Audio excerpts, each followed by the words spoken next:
You want to get closer? Yeah, it's summertime. Finally, sun shines out. It's above 85. We're in the middle of recruiting season again, and with that new calendar, and it's busier than ever. I think that that's the one thing that this new model has provided us is with the ability to work every day in June, which is great, and we're doing that. Got a busy week and had a busy month with young guys on campus and coming to visit us, along with being able to work our guys out. So in a time of year that most people consider our downtime has not been that, but it's been exciting. I think that I'm very much like every other coach in the country. He feels great about his team, and he feels great about what they're doing this time of year. We're very, very blessed as we have a great strength coach in Adam Fletcher, and to see the improvement that the guys have made since our last game has been exciting, and that's what we strive to do here is help our guys become better, not just on the court but athletically. And a lot of that was needed. I said after the season, the best thing that this team needed was an off season, and we're in the middle of that, and it's exciting. We're going not quite 4 hours. We get 4 hours a week. We haven't been utilizing that on purpose, as we have the Italy trip that goes into August, and so we're trying to keep guys fresh and still get a lot of work done, and we're also toying with some different things at both ends of the court. So that'll be great opportunities. We leave for Italy at the end of the summer session. We don't have everybody here. We're still Benjamin graduated last night. That's a downside to late graduations, and Bernard had just graduated the week before. So as late graduations happen in June, and then getting everything through the eligibility center and clearinghouse, it takes some time. So we will keep everybody posted on their arrival situation. But yeah, we're excited about Italy. We're excited about the 10 days of practice that lead into that, and that should be an exciting and fun trip. And there's an unbelievable educational piece to that, and as well, it'll be laid back. It's a great bonding team-wise.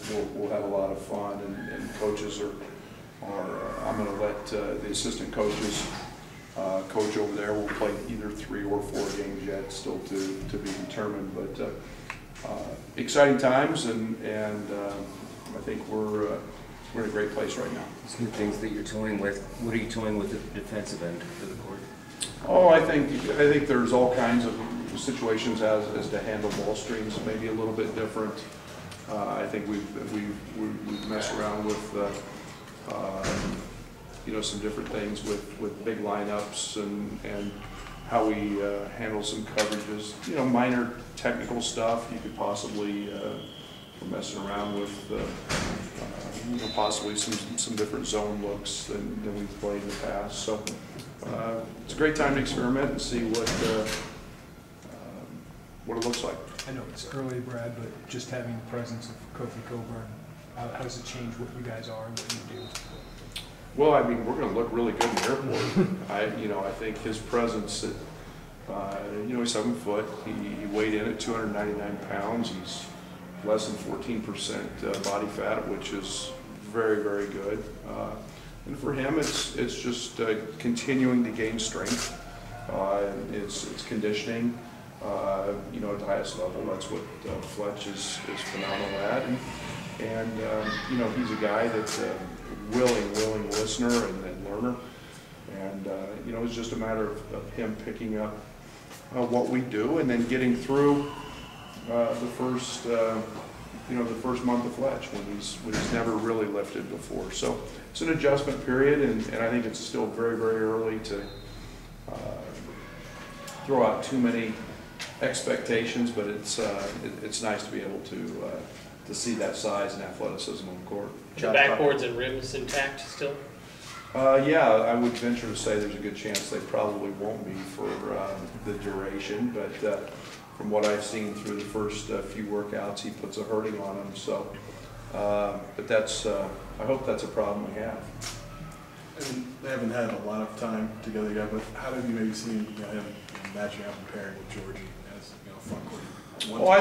Yeah, I think that's one of the things that we're excited about is to see that duo together. I think we saw a very limited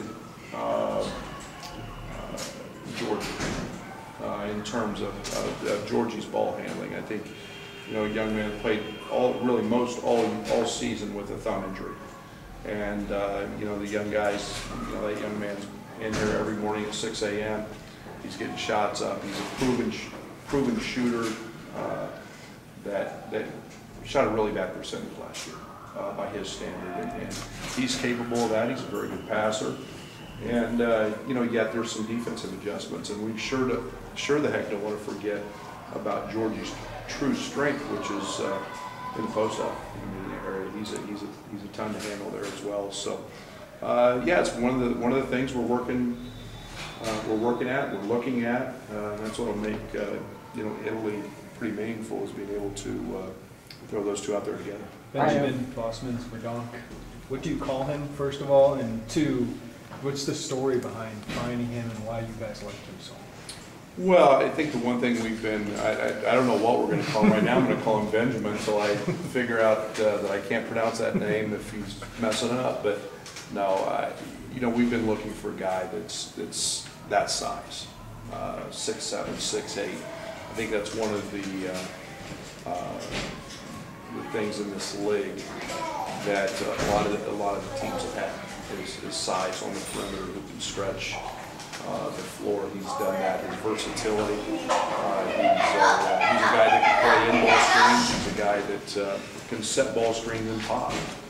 His versatility is very good. And then, physically, he's 225 pounds. He's got a body that's a little more mature than some other guys, and that excites us. So we're really looking forward to seeing his skill set at that size and how it fits in our system. Io came back with the unfinished business hashtag. How has he approached his first offseason here? Well, he's done that with a vengeance. There's you're talking about a very, very motivated young man. He didn't go home in May. He stayed here. Took a May class. Has been not just in 2 or 3 segments of workouts. A lot of times it's been 3 or 4. And he's kind of adopted the motto that everybody works out once. Good players work out twice. Great ones get more than that. And Fletch has helped him in a lot of areas through that time. You see a guy that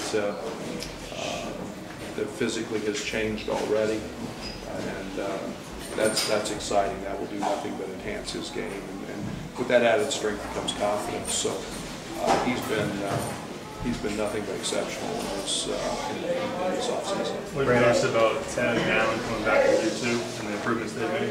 Yeah, a lot of the same thing that Io's gone through, and we've seen guys that have gotten stronger, have gotten much more comfortable, and the cliche I use, the best thing about freshmen is they become sophomores is they gain confidence because it's not new anymore, and there's a familiarity that breeds confidence, and we're seeing that, and we're seeing added strength in both of them, and better athleticism, and just the ability to translate that to the court and their game. And then we're working on weaknesses as well, and so all those guys have gotten better in every aspect on and off. Going back to Kofi, how would you say his presence so far on the offensive end has kind of affected the defense, maybe in terms of spacing or the way you guys just kind of run sets?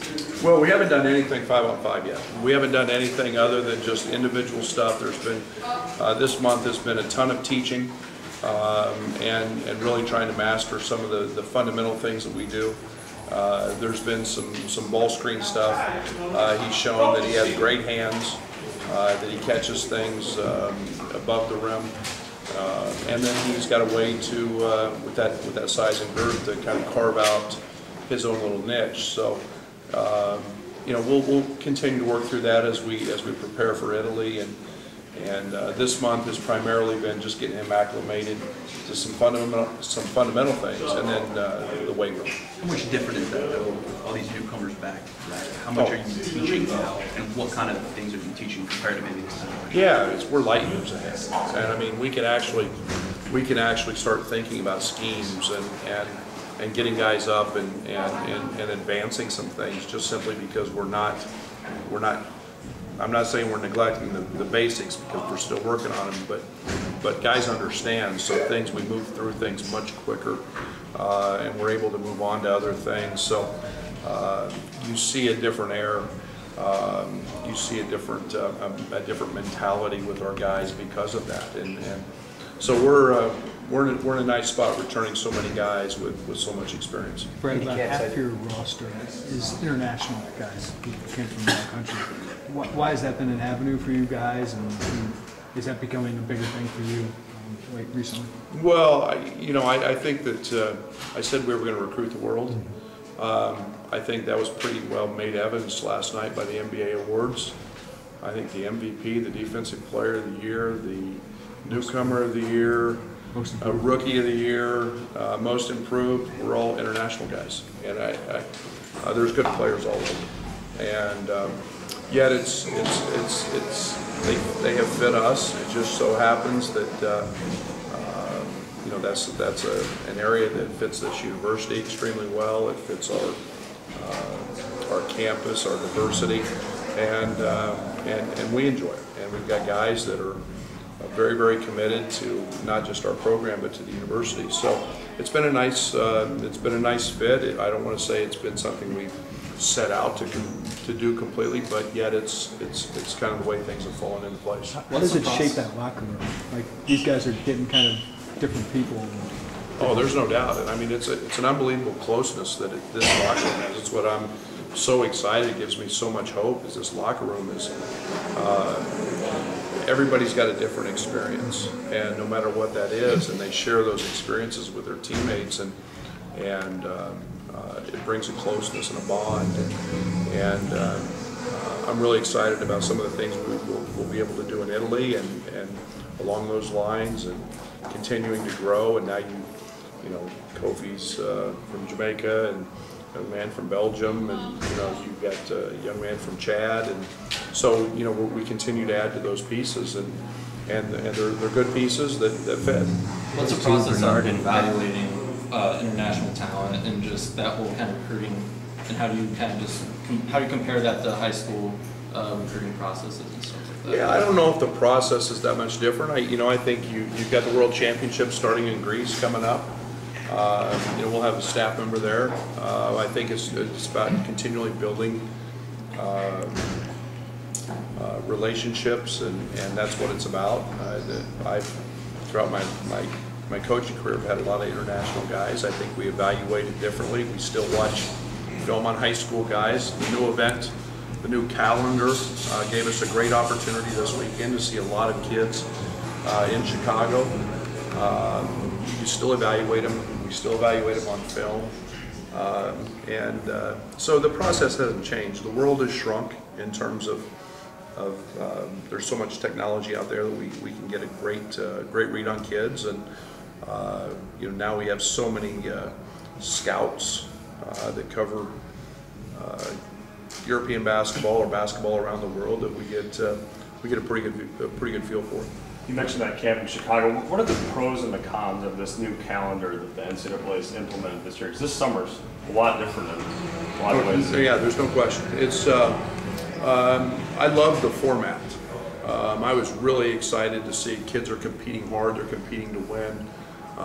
You see them in their roles with their high school teams, so you get a better idea of how they fit into those roles. It's not a showcase, as so often we see.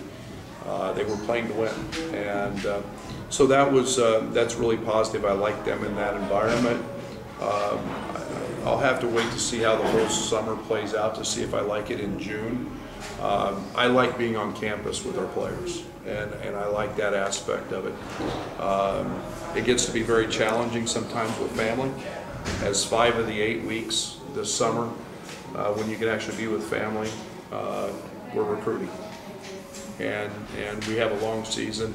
May has completely changed now because of 900 plus transfers, and the recruiting game is spilled over into May and June.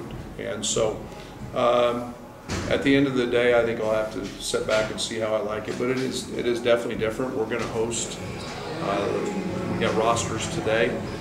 We're going to host an event here July 23rd through 28th or 22nd through the 28th, I guess, and have young people on our campus, which I think is fantastic. I'm excited about that, and it'll be a camp setting, which will be something that we haven't evaluated guys in. So we'll see at the end of July how it all plays out. I hope the one thing that doesn't happen in this is, this is an opportunity for young people to earn scholarships, and I hope we're not leaving people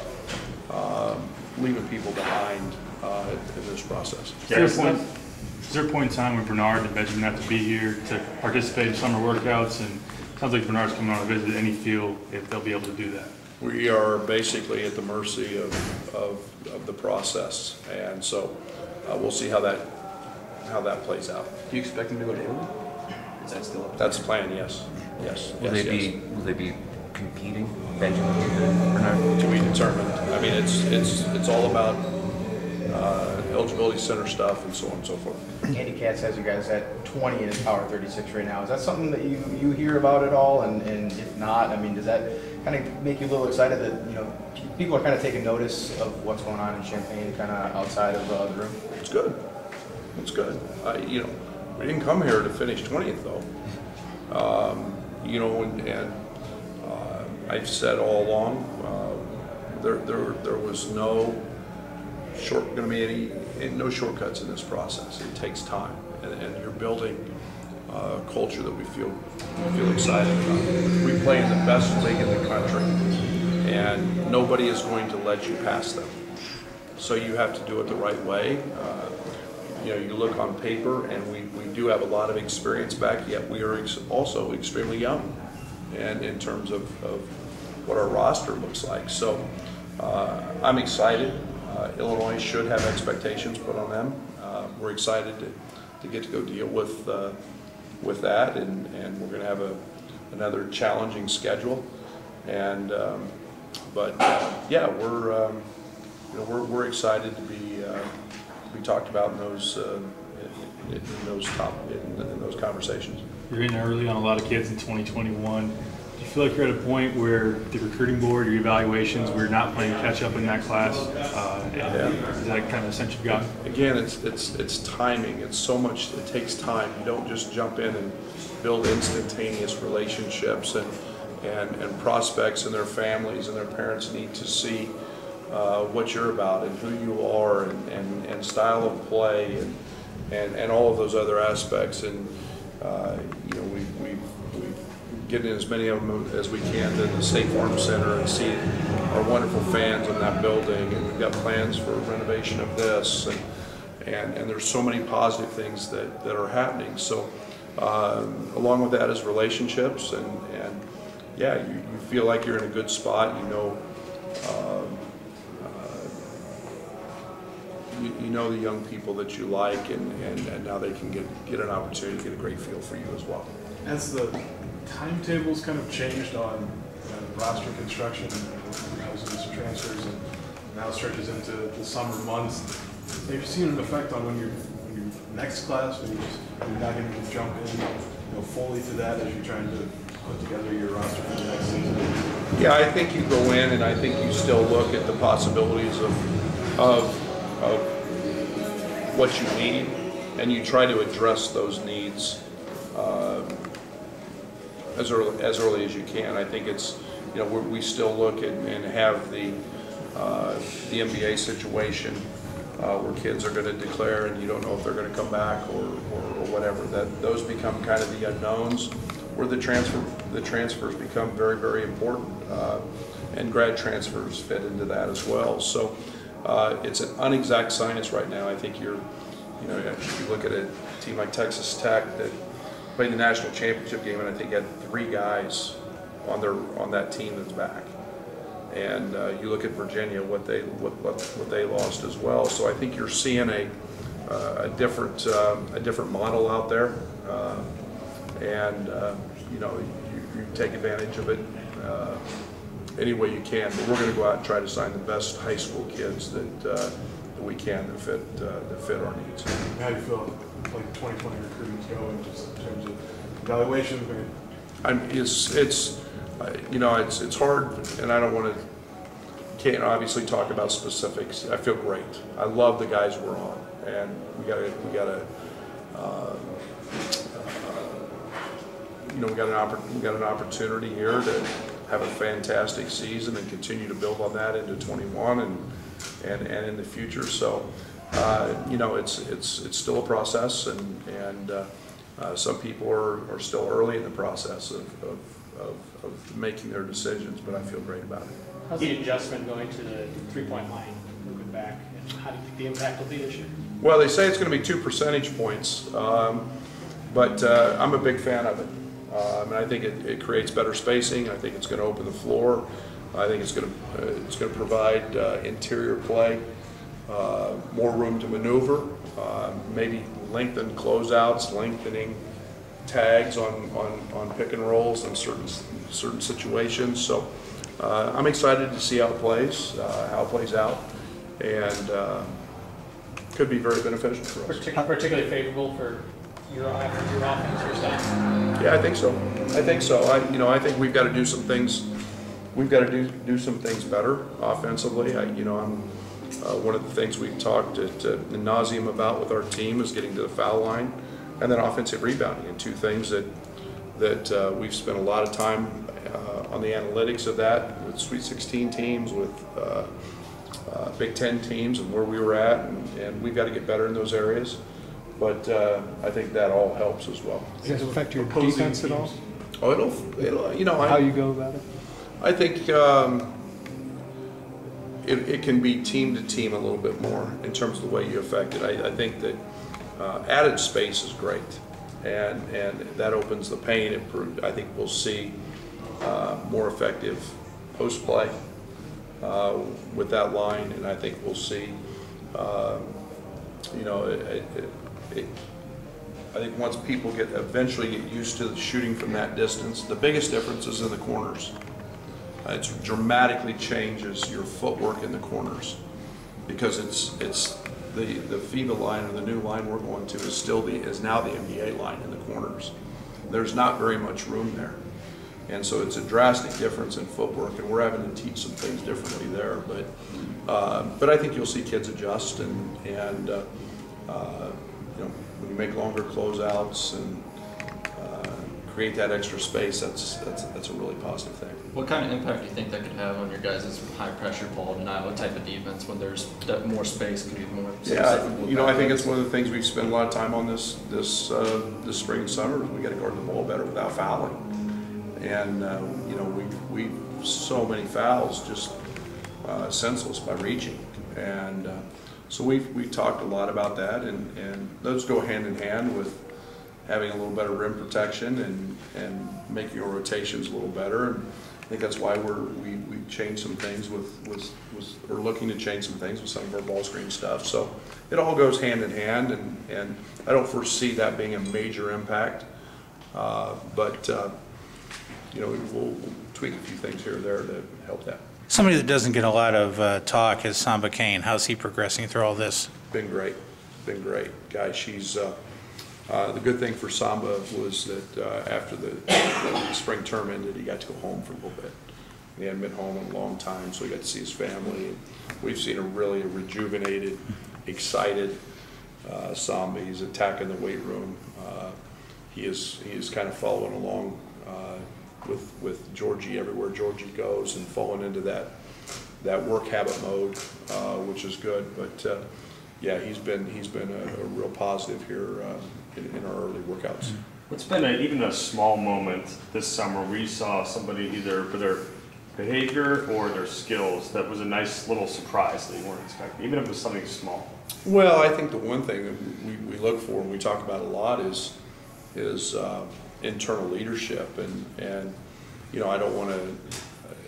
It's been very nice that our guys have handled a situation where a guy showed up tardy and late for something, and when those guys are handling that, and I don't have to, that's growth, and that's one thing that has been positive. And then I think you see guys really falling in line with the culture of work that Io, that Georgie, those two in particular have set.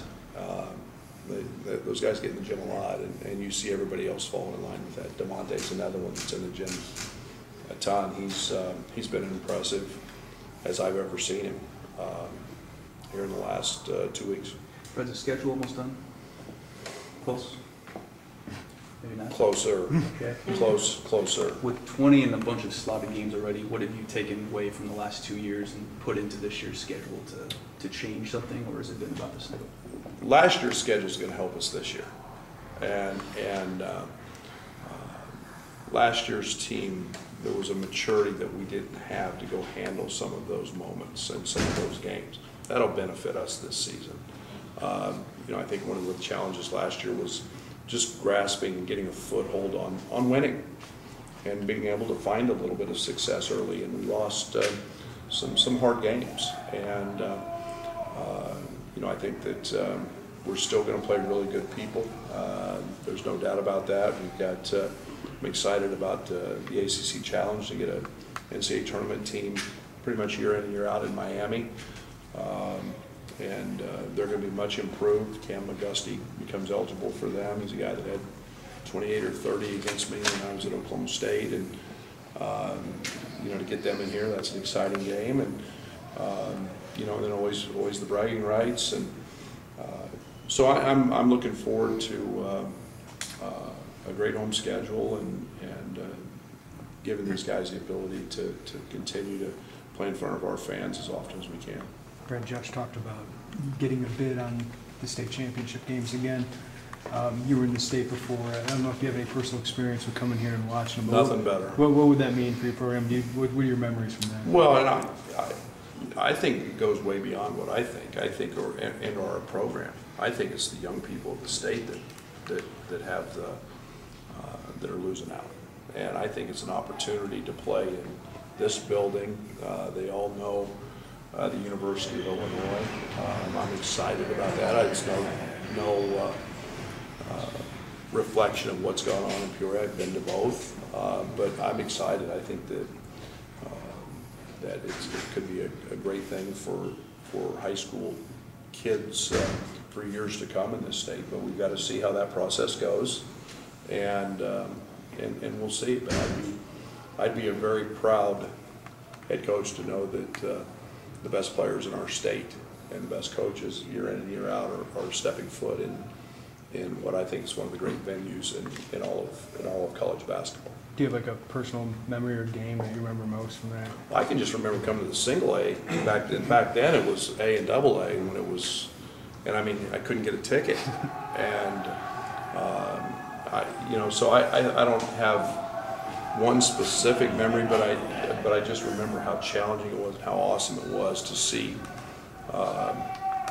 again, as part of the footprint of what made this job so exciting. I mean, with those memories of coming over here and trying to go see a game and struggling to get a ticket with a college coach. Not to getting players on campus for visits. Are they different in the summer just because obviously there's not 30-some thousand students here and you don't have a game to take them to? Just, is there different things you try to do to? Well, they're usually very quick. You can't leave campus, and so everything's very modified in terms of what you're trying to show them. Some of them are just for a couple hours, and so you're really just in the relationship building mold of that and getting them around if we have a workout, getting them to see our guys and interact with our guys, see how we do things. So there's a lot of different things. Every situation is different, but the biggest thing is just getting them here on our campus and around us. And you know, we go dead here at the end of the month, so getting them in here in June is big for us. It's no secret that Aaron Jordan and his family meant a lot to this program. To hear the news about Rob, how hard was that, and to hear for Aaron? Yeah.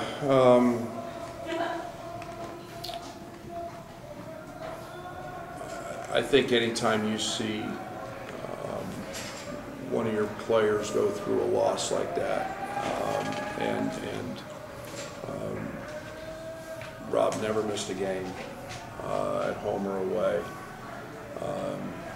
The job parenting that he did for Aaron is incredible.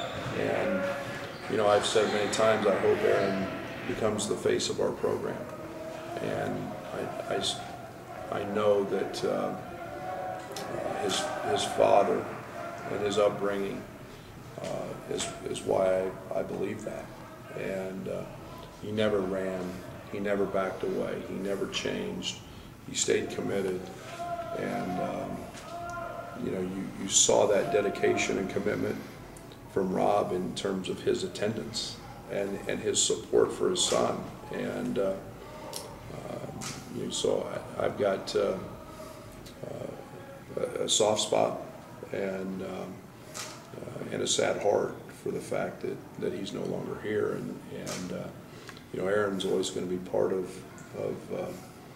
the Illini family, but he's also going to have always going to have a very special place in my heart because of everything that he stood for when it was probably easier to go the other way. So we took the team up on Friday, and what was a very tough moment, but also our young guys also know how valuable Aaron was and how close they were, and so it's yeah, it's a sad time. Thanks, Thanks, guys. Thank you.